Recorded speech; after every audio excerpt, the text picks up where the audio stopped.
रमजान मुबारक के महीने में बीवी से हम बिस्तरी करने के 3 बड़े फायदे हैं। ये फायदे बताने से पहले आपको ये बात बिल्कुल वाज़े तौर पर बता देना चाहता हूँ कि हमारे मुआशरे के अंदर ये सवाल जहन में हमेशा रहता है कि रमजान शरीफ के महीने में बीवी से हम बिस्तरी करना कैसा है। कुछ लोगों के ख्याल में है कि ये हराम है, कुछ ये ख्याल करते हैं कि ये गुनाह है, और कुछ कहते हैं कि ये गलत चीज है, और कुछ तो ये भी कहते हैं कि रमजान के पूरे महीने अपनी बीवी से हम बिस्तरी नहीं करनी चाहिए। लेकिन प्यारे दोस्तों, मैं आपको हदीस पाक की रोशनी में बता दूं कि ये जायज है और मना इस शर्त के साथ है कि आप रोजे की हालत में हो। दोस्तों, अगर आप रोजे में हो तो आप कोई भी ऐसा काम नहीं कर सकते, ये तो बात बिल्कुल वाज़े है। लेकिन दोस्तों, अगर आप रोजे में नहीं हो, आप सहरी से पहले अपनी बीवी से हम बिस्तरी कर सकते हैं। आप इफ्तार के बाद अपनी बीवी से हम बिस्तरी कर सकते हैं। अल्लाह के प्यारे नबी हजरत मोहम्मद सल्लल्लाहु ताला अलैहि वसल्लम ने फरमाया कि रोजे की हालत में अपनी बीवियों से जिमा ना करो, अगर किया तो रोजा टूट जाएगा और उसे सख्त गुनाह भी होगा। जिस तरह से खाने पीने से रोका जाता है, उसी तरह बीवियों के ख्वाहिशात से भी परहेज किया जाए तो ये मना है। लेकिन रात के हिस्से में बीवी से मुलाकात कर सकते हैं, और अगर दिन में किसी मजबूरी की वजह से अगर कोई शख्स रोजा ना रख सके तो दिन के हिस्से में भी वो अपनी बीवी से जिमा कर सकता है। लेकिन याद रहे कि आप रोजे से ना हो और आपकी बीवी भी रोजे की हालत में ना हो, और रोजे की हालत में ये करना बिल्कुल मना है। अब आपको बताते हैं कि रोजे के महीने में बीवी से हम बिस्तरी करने के 3 बड़े फायदे, यानी रमजान के महीने में बीवी से हम बिस्तरी करने के 3 बड़े फायदे। नंबर 1, औलाद नेक पैदा होती है, क्योंकि रमजान शरीफ के महीने में अल्लाह तबारक व ताला अपनी खास रहमतें और बरकतें नाजिल फरमाता है, और इस महीने में लोग इबादत करते हैं, नमाज, रोजा और अल्लाह की इबादत में मशगूल रहते हैं। इसकी वजह से कल्ब रोशन होता है, कल्ब में एक नई ताजगी, ईमान में एक नई हरारत पैदा होती है। इसकी वजह से मर्द और औरत के मनी, यानी जिस मनी से अल्लाह तबारक व ताला एक इंसान का वजूद जाहिर करता है, तो उस मनी में निखार पैदा कर देता है। प्यारे दोस्तों, अल्लाह वाले और अल्लाह के वली जिनकी औलाद भी नेक हुआ करती है, तो इसकी वजह सिर्फ और सिर्फ ये होती है कि ये इबादत करते रहते हैं, ये पाक रहते हैं, ये गुनाह से पाक रहते हैं, ये गुनाह के करीब नहीं जाते हैं, जिसकी वजह से उनका कल्ब तो रोशन होता ही है, उनका ईमान भी एकदम नूरानी होता है और एकदम मजबूत होता है। उसके अलावा उसे अल्लाह तबारक व ताला उसके मनी को भी निखार देता है, जिसके जरिए उनकी होने वाली औलाद नेक पैदा होती है। उसमें नेक तासुरात पैदा फरमाता है, अच्छे तासुरात पैदा होते हैं, जिसके जरिए औलाद नेक पैदा होती है। तो इबादत के जरिए से उस मखसूस पानी में निखार पैदा होता है, और इसीलिए औलाद नेक पैदा होने की काफी हद तक यकीन रहता है। नंबर 2, यानी दूसरा बड़ा फायदा कि रमजान शरीफ के महीने में बीवी से हम बिस्तरी करने से, यानी कि जिमा करने से, शैतान के तासुरात से मियाँ बीवी महफूज रहते हैं। अब इसका खुलासा ये है कि रमजान मुबारक के अलावा और दिनों में शैतान बीवी के कमरे में दाखिल हो जाता है। जहां मियाँ बीवी अपनी ख्वाहिशात को पूरा कर रहे होते हैं, वहां वो दाखिल हो जाता है और अपने तासुरात बीवी के शिकम में, यानी पेट में दाखिल कर देता है और अपनी शरारत करता है, जिसकी वजह से शैतानी शरारतों वाली औलाद पैदा होती है।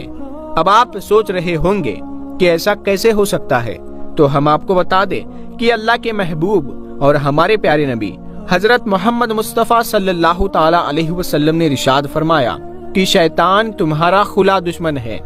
जब बच्चा पैदा होता है तब शैतान आ जाता है, बच्चे को परेशान करने के लिए, और उसके साथ शरारत करता है। बच्चा काफी परेशान रहता है, तो इसीलिए बच्चे की पैदाइश पर अजान पढ़नी चाहिए ताकि बच्चे को राहत मिल सके और शैतान भाग जाए।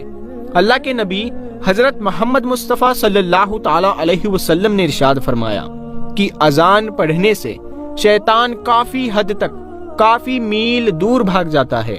इसीलिए अजान पढ़ने में देरी ना की जाए, बल्कि बच्चे की जैसे ही पैदाइश हो तो उसी वक्त अजान पढ़ दिया करे। अल्लाह के नबी सल्लल्लाहु ताला अलैहि वसल्लम ने इरशाद फरमाया कि जब मौत का वक्त करीब आ जाता है तब भी शैतान अपनी शरारत से बाज नहीं आता, वहां पर भी वो आ जाता है, तब भी उसको परेशान करता है, यानी मरने वाले को परेशान करता है, ताकि उसकी जबान से कुछ ना निकले, यानी कलमा तैयबा उसकी जबान से ना निकल सके। इसीलिए वहां पर जो लोग मौजूद होते हैं तो वो कलमा शरीफ को जोर जोर से पढ़ते हैं ताकि मरने वाले को कलमा याद आ जाए और वो सुनकर वो कलमा पढ़ ले। और जब इंतकाल हो जाता है तब भी वो शैतान पीछा नहीं छोड़ता, कब्र के अंदर भी आ जाता है, जिसको बहकाने के लिए, परेशान करने के लिए शरारतें करता है ताकि ये सवालों से ठीक ठीक जवाब ना दे सके। तो अल्लाह के रसूल सल्लल्लाहु ताला अलैहि वसल्लम ने इरशाद फरमाया कि अजान की आवाज सुनकर शैतान मीलों दूर भाग जाता है, जिसकी वजह से कब्र में अजान पढ़ी जाती है और मुर्दे को काफी राहत मिलती है। इसी तरह जब मियाँ बीवी मुलाकात करते हैं, यानी खुसूसी मुलाकात, तो उस दौरान भी शैतान अपनी शरारत से बाज नहीं आता और वो अंदर आ जाता है और परेशान करता है और अपने तासुरात अंदर दाखिल करने की पूरी कोशिश करता है। इससे बचने के लिए भी अल्लाह के रसूल सल्लल्लाहु ताला अलैहि वसल्लम ने दुआ बताई है कि मियाँ बीवी जब सोहबत करने के वक्त ये दुआ पढ़ ले तो शैतान उनका कुछ नहीं बिगाड़ पाएगा। तो वो दुआ क्या है, आइए हम आपको बताते हैं। बिस्मिल्लाहि अल्लाहुम्मा जन्नी बना शैताना व जन्नी बिश शैताना मा रज़क़ताना। और इसका तर्जुमा कुछ इस तरह है, शुरू करता हूँ अल्लाह के नाम से, ऐ अल्लाह तू हमें शैतान से महफूज रख और शैतान को इस चीज से दूर रख जो तू हमें अता करे, यानी औलाद। और इस बात का खुलासा ये है कि शैतान रमजान मुबारक के अलावा और बाकी महीनों में मियाँ बीवी के दरमियान हाइल हो जाता है और उनके दरमियान असरात छोड़ने की कोशिश करता है।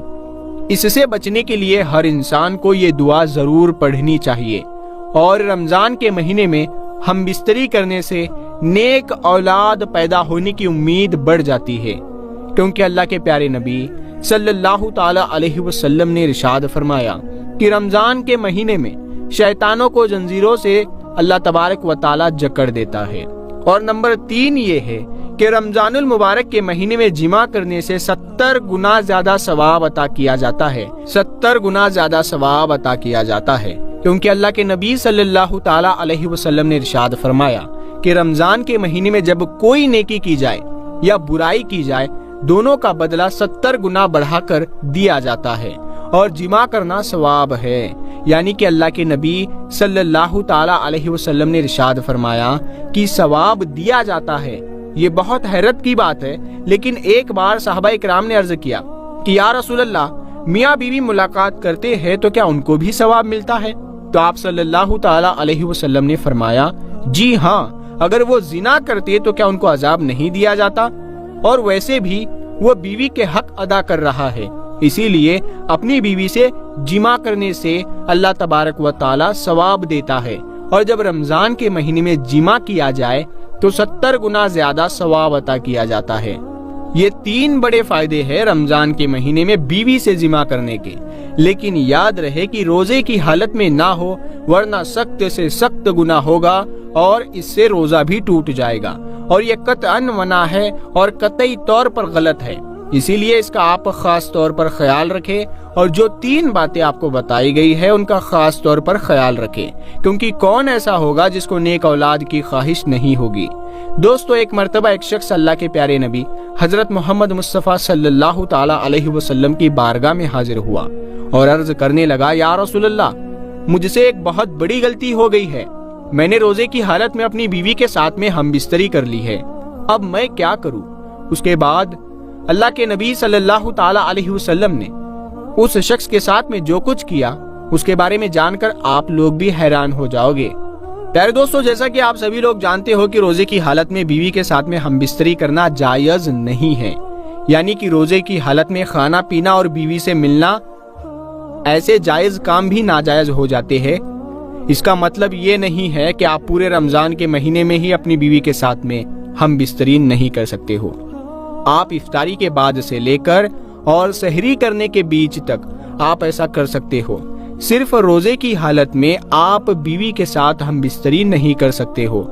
ایک مرتبہ ایک شخص اللہ کے پیارے نبی حضرت محمد مصطفیٰ صلی اللہ تعالی علیہ وسلم کی بارگاہ میں حاضر ہوا اور آ کر بے تحاشا رونے لگا۔ یہ دیکھ کر آپ صلی اللہ تعالی علیہ وسلم نے فرمایا، اے شخص، تجھے کیا ہوا ہے؟ تو رو کیوں رہا ہے؟ تو یہ سن کر وہ شخص کہنے لگا، یا رسول اللہ، میں برباد ہو گیا ہوں، مجھ سے ایک بہت بڑا گناہ ہو گیا ہے، اب مجھے پچھتاوا ہو رہا ہے کہ میں نے یہ کیا کر دیا۔ اے اللہ کے نبی، میں اب اللہ کے عذاب سے ڈر رہا ہوں، آپ مجھے کچھ ایسا فرما دیجئے کہ میری بخشش ہو جائے اور میرا یہ گناہ معاف ہو جائے۔ یہ دیکھ کر اللہ کے پیارے نبی حضرت محمد مصطفیٰ صلی اللہ تعالی علیہ وسلم نے پوچھا کہ اے شخص، تو نے ایسا کون سا گناہ کر دیا ہے کہ جس کی وجہ سے تو اتنا رو رہا ہے؟ تو یہ سن کر وہ شخص کہنے لگا، یا رسول اللہ صلی اللہ تعالی علیہ وسلم، میں نے روزے کی حالت میں اپنی بیوی کے ساتھ میں ہم بستری کر لی ہے، یعنی کہ میں روزے کی حالت سے تھا اور میں نے اپنی بیوی کے ساتھ میں صحبت کر لی ہے۔ تو یہ سن کر اللہ کے پیارے نبی حضرت محمد مصطفیٰ صلی اللہ تعالی علیہ وسلم غمزدہ ہو گئے اور فرمانے لگے کہ اے شخص، تو نے یہ کیا کر دیا؟ کیا تجھے معلوم نہیں ہے کہ روزے کی حالت میں بیوی کے ساتھ میں ہم بستری کرنا جائز نہیں ہے؟ تو یہ سن کر وہ شخص کہنے لگا، یا رسول اللہ، مجھے معلوم تو تھا، مگر میں اپنے نفس پر قابو نہ کر سکا اور مجھ سے بہت بڑی غلطی ہو گئی، اب آپ میرے لیے کچھ ایسا کر دے کہ میری بخشش ہو جائے۔ تو یہ سن کر اللہ کے پیارے نبی حضرت محمد مصطفیٰ صلی اللہ تعالی علیہ وسلم نے فرمایا کہ اے شخص، تو نے بہت بڑا گناہ کیا ہے اور اب تجھے اس کا کفارہ ادا کرنا ہوگا۔ تو وہ شخص پوچھنے لگا، یا رسول اللہ، اس کے لیے مجھے کیا کفارہ ادا کرنا ہوگا؟ تو اللہ کے نبی صلی اللہ تعالی علیہ وسلم نے فرمایا کہ اے شخص، اس کے لیے تجھے ایک غلام کو آزاد کرنا ہوگا، یعنی کہ تم کسی ایک غلام کو خریدو اور اسے آزاد کر دو، تمہارے اس گناہ کا یہی کفارہ ہوگا۔ تو یہ سن کر وہ شخص حیران ہو گیا اور کہنے لگا، یا رسول اللہ صلی اللہ تعالی علیہ وسلم، میں نے خود اپنی ساری زندگی لوگوں کی غلامی کرنے میں گزار دی ہے، مجھے تو خود کسی نے خرید کر آزاد کیا ہے، تو میں کس طریقے سے کسی غلام کو خرید کر آزاد کر سکتا ہوں؟ یا رسول اللہ، میرے پاس اتنا مال نہیں ہے کہ میں کسی غلام کو آزاد کرا سکوں۔ تو یہ سن کر اللہ کے پیارے نبی حضرت محمد مصطفیٰ صلی اللہ تعالی علیہ وسلم نے فرمایا، اے شخص، چلو کوئی بات نہیں، اگر تم کسی غلام کو آزاد نہیں کروا سکتے تو تم ایسا کرو کہ تم لگاتار 60 روزے رکھ لو، مگر یاد رکھنا روزے لگاتار ہونے چاہیے، بیچ میں ایک بھی روزہ نہیں چھوٹنا چاہیے، اگر بیچ میں ایک بھی روزہ چھوٹ جائے تو پھر سے تمہیں پورے 60 روزے رکھنے ہوں گے۔ اگر تم نے ایسا کر لیا تو تمہارا یہ گناہ اللہ کی بارگاہ میں معاف ہو جائے گا اور تمہاری بیوی تمہارے لیے حلال ہو جائے گی۔ یہ سن کر وہ شخص پھر سے حیران ہو اٹھا اور کہنے لگا، یا رسول اللہ صلی اللہ تعالی علیہ وسلم، میرے ایک روزے کا یہ حال ہے کہ میں ایک دن بھی اپنے نفس پر قابو نہ کر سکا، تو میں پھر لگاتار 60 روزے کیسے رکھ سکتا ہوں؟ اے اللہ کے نبی، میں یہ کام بھی نہیں کر پاؤں گا، میرے اندر اتنی قوت نہیں ہے، میرے اندر اتنی طاقت نہیں ہے کہ میں لگاتار 60 روزے رکھ پاؤں، اسی لیے یا رسول اللہ، آپ مجھے کچھ اور فرما دیجئے، مجھ سے یہ کام بھی نہیں ہوگا۔ یہ سن کر اللہ کے پیارے نبی حضرت محمد مصطفیٰ صلی اللہ تعالی علیہ وسلم مسکرا دیے اور کہنے لگے کہ اے شخص، اگر تم ایسا نہیں کر سکتے ہو تو ہمارے پاس میں ایک اور راستہ ہے، اگر تم کسی غلام کو آزاد بھی نہیں کرا سکتے ہو اور اگر تم 60 روزے بھی لگاتار نہیں رکھ سکتے ہو تو تم ایسا کرو، تم 60 مسکینوں کو یعنی کہ 60 غریبوں کو پیٹ بھر کر کھانا کھلا دو، تمہارا کفارہ ادا ہو جائے گا اور تمہاری بیوی تمہارے لیے حلال ہو جائے گی۔ یہ سن کر وہ شخص پھر سے عرض کرنے لگا، یا رسول اللہ صلی اللہ تعالی علیہ وسلم، میرے گھر میں کھانے کو کچھ بھی نہیں ہے، ہماری حالت ایسی ہے کہ اگر مجھے صبح کو کھانا مل جائے تو شام کو بھوکا سونا پڑتا ہے، اور اگر شام کو کھانا مل جائے تو صبح کو بھوکا رہنا پڑتا ہے، تو میں 60 مسکینوں کو کیسے کھانا کھلا سکتا ہوں؟ تو یہ سن کر اللہ کے پیارے نبی حضرت محمد مصطفیٰ صلی اللہ تعالی علیہ وسلم نے فرمایا کہ اے شخص، اگر تمہاری طاقت 60 مسکینوں کو ایک ساتھ کھانا کھلانے کی نہیں ہے تو تم ایسا کرو، रोज एक मिस्किन को खाना खिला दिया करो। 60 दिनों में तुम 60 मिस्किनों को खाना खिला दो और फिर तुम जाकर अपनी बीवी से मिल लो। मगर तुम याद रखना, जब तक तुम 60 गरीब लोगों को खाना नहीं खिला देते हो तब तक तुम अपनी बीवी के पास में नहीं जा सकोगे। तो ये सुनकर वो शख्स हैरान हो उठा और कहने लगा, या रसूल अल्लाह, मेरे घर में एक वक्त का भी खाना नहीं, तो फिर मैं कैसे 60 मिस्किनों को खाना खिला सकता हूँ? मुझसे ये काम भी नहीं होगा। तो ये सुनकर अल्लाह के प्यारे नबी हजरत मोहम्मद मुस्तफ़ा सल्लल्लाहु ताला अलैहि वसल्लम ने फरमाया कि ऐ शख्स, फिर तो कोई और ऑप्शन नहीं बचा है, तुमको इन्हीं कामों में से किसी एक काम को करना होगा। ये सुनकर वो शख्स अर्ज करने लगा, या रसूल अल्लाह सल्लल्लाहु ताला अलैहि वसल्लम, मेरे अंदर इन तीनों ही कामों को करने की ताकत नहीं है, आप मुझे कुछ और रास्ता बताइए कि मेरा ये गुनाह माफ हो जाए। ये देखकर फिर आप सल्लल्लाहु ताला अलैहि वसल्लम ने फरमाया कि चलिए मैं तुम्हारे लिए सहाबाए किराम से चंदा करवाता हूँ। फिर अल्लाह के नबी खड़े हुए, सामने बहुत सारे लोग बैठे हुए थे। आपने उन लोगों से मुखातिब होकर फरमाया कि अपने इस भाई की मदद करो, इसने रमजान के महीने में रोजे की हालत में ऐसा ऐसा काम कर दिया है, अब इसके पास कफारा अदा करने के लिए कुछ भी नहीं है। तुम लोग इसकी पैसों से, खजूर से, कपड़ों से थोड़ी थोड़ी मदद करो ताकि ये अपने इलाके में जाकर गरीब मिस्किन लोगों में बांट सके और इसका कफारा अदा हो सके। ये सुनकर सारे लोग उठे, फिर किसी ने एक खजूर दी तो किसी ने कुछ पैसे दिए, किसी ने कोई कपड़ा दिया। ऐसा करते करते बहुत सारी खजूरें और माल जमा हो गया। ये देखकर फिर अल्लाह के नबी सल्लल्लाहु ताला अलैहि वसल्लम ने फरमाया कि ऐ शख्स, इनको ले जाओ और जाकर अपने कबीले में, अपने इलाके में जो जो गरीब लोग हैं, जो जो मिस्कीन लोग हैं, उनमें बांट दो, तो तुम्हारा ये गुनाह माफ हो जाएगा और तुम्हारे लिए तुम्हारी बीवी हलाल हो जाएगी। ये सुनकर वो शख्स कहने लगा, या रसूल अल्लाह सल्लल्लाहु ताला अलैहि वसल्लम, क्या मैं इसे गरीबों में बांट दूं? अल्लाह की कसम या रसूल अल्लाह, मेरे पूरे गांव में, मेरे पूरे इलाके में मुझसे बड़ा कोई गरीब नहीं है। तो ये सुनकर सारे सहाबाए किराम रिदवानुल्लाहि ताला अलैहिम अजमईन को हंसी आ गई। सारे लोग हंस पड़े और अल्लाह के प्यारे नबी सल्लल्लाहु ताला अलैहि वसल्लम